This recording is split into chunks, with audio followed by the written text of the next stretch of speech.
Hello, my name is Omar Thomas, and this is my response to our prompt for my American Texas history class.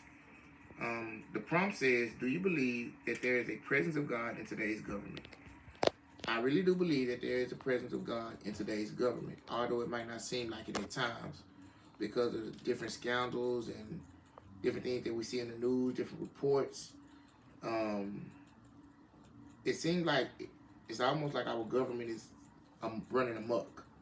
But we have to understand that even with our government, we're in position to still be one of the greatest nations in the world. Point one that I want to make is that one reason that our founding fathers were, why they came to America, because they were seeking relief from religious persecution.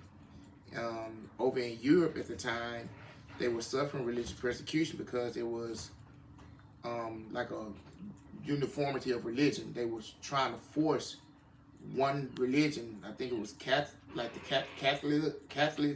Catholic Church, and they were trying to force it on everyone.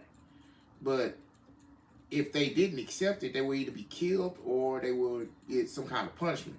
So that's one reason that they came over to America with these ideas and these not only the ideas but the mindset of trying to be free, and we can see that in our Constitution about freedom and pursuing life, pursuing happiness, pursuing your dreams, so to say.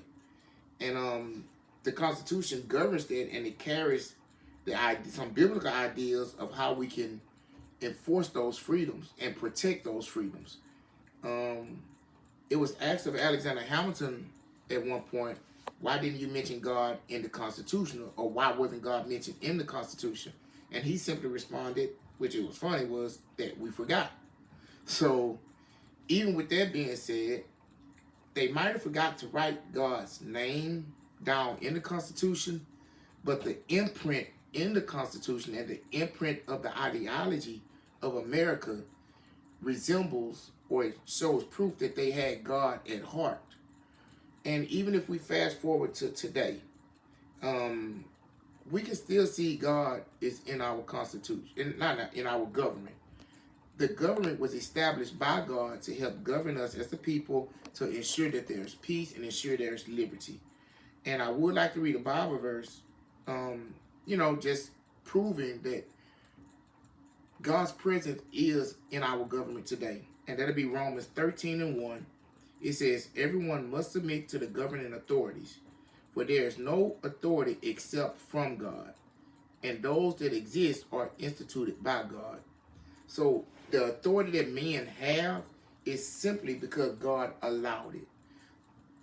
The men that are in our Congress, or in our Senate, or in our executive offices, or in our judicial office, is simply because God allowed it and gave them this authority and that power. Hopefully they won't misuse it, because we have proof that it's been misused sometimes. But the Bible also says that all things work together for the good of those that love the Lord. So God's presence is in our government to this day, and it will continue to be in our government. Thank you.